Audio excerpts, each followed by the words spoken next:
समझ गए आप? फर्मेट प्रिंसिपल को यूज करके रिफ्लेक्शन वाला पार्ट आपको समझ में आ चुका है। अब उसी का एक रिवीजन समझ लीजिए।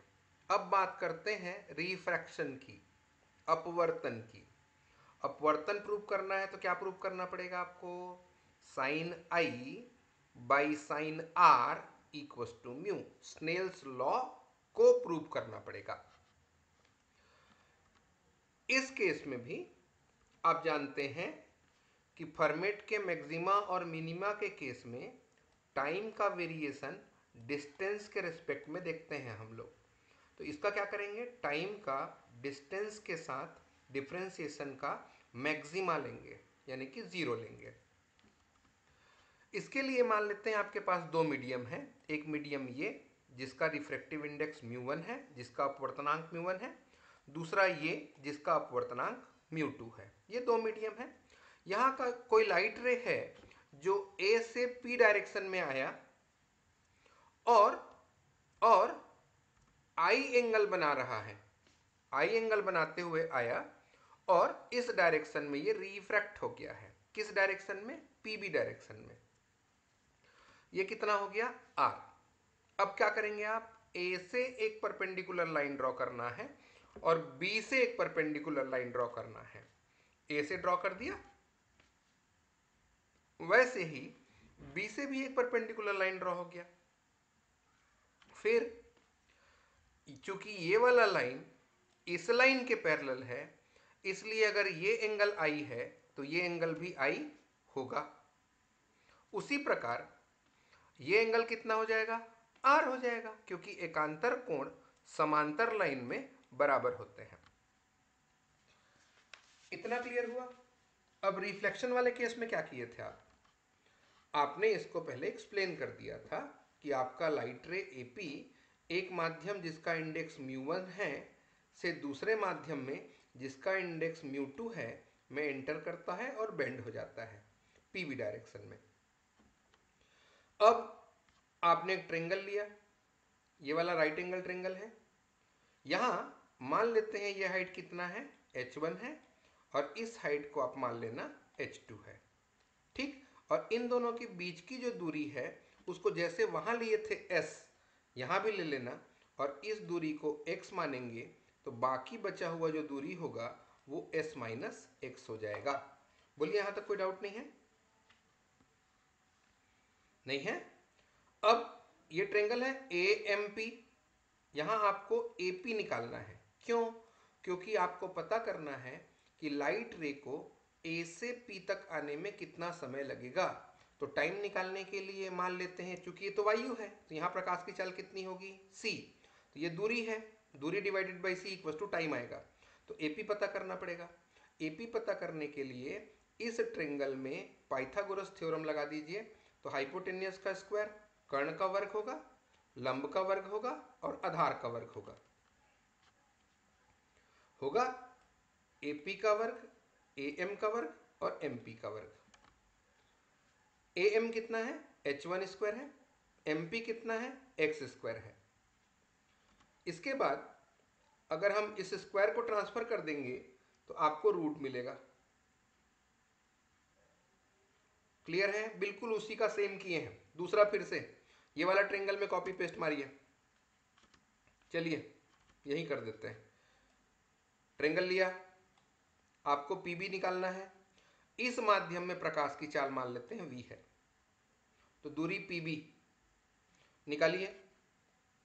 पाइथागोरस थ्योरम लगाया, पीबी का स्क्वायर, पीएन का स्क्वायर और एनबी का स्क्वायर, वैल्यू रख दीजिए। ये h2 है और ये s माइनस एक्स है, और ये आपके पास आ गया equation number 2। h2 square plus s minus X का होल स्क्वायर, ये इक्वेशन 2 बना। अब हम लोग ये पता करेंगे कि A से P तक लाइट को आने में कितना टाइम लगा, इसको T1 मानेंगे, और P से B तक जाने में कितना टाइम लगा उसको T2 मानेंगे। तो T1 कितना होगा जी? AP बाई C, क्योंकि यहाँ चाल C है, और यहाँ कितना होगा? PB बाई V, क्योंकि यहाँ चाल V है। तो T1 निकालिए। A से P तक के लिए AP बाई C एपी की वैल्यू निकाला है आपने, रख दीजिए। तो ये कितना होगा, h1 square plus X square divided by C आ गया। इसी तरीके से P से B तक के लिए निकालिए, ये कितना आएगा, PB by V, PB by V, PB की वैल्यू रखिए h2 square plus S minus X का whole square divided by V. बोलिए कोई डाउट नहीं है। अब A से B तक पूरा का पूरा आने में कितना टाइम लगेगा, T, और ये T1 और T2 का योग होगा, ऐड करेंगे दोनों को, इसको और इसको कर दीजिए। तो root under h1 square plus X square by C, root under h2 square plus S minus X का होल स्क्वायर बाई वी। अब इसके बाद इतना क्लियर हुआ। अब इसके बाद मैक्सिमा मिनिमा वाला केस पे आते हैं, आपके प्रिंसिपल के अकॉर्डिंग कि dt by D X equal to 0 होना चाहिए। t का मान रखिए h1 square plus X square by C plus h2 square plus S minus X का square by V equal to 0। Root का पहले डिफरेंशिएशन होगा एक एक करके, तो इसका डिफरेंशिएशन करिए डी बाई डी एस करके, और यहाँ डिवाइडेड बाई हो जाएगा c का, और यहाँ हो जाएगा डिवाइडेड बाई कितना, v का।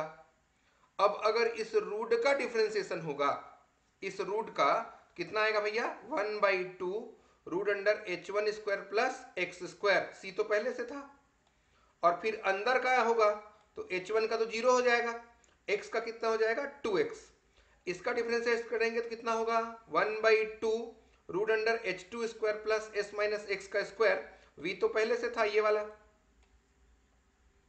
और 2s माइनस एक्स, फिर माइनस एक्स का करेंगे तो -1 हो जाएगा।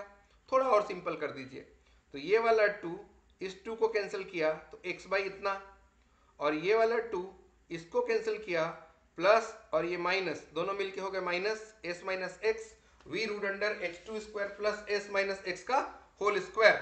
ये आपका सॉल्व हो गया। सिंपल मैथमेटिकल ऑपरेशन लगाइए, ट्रांसफर कर दिया, ट्रांसफर कर दिया। अब इसको आपस में एक्सचेंज कर दीजिए, ट्रांसफर कर दीजिए, इक्वेशन नंबर 3 को इजी कर दीजिए।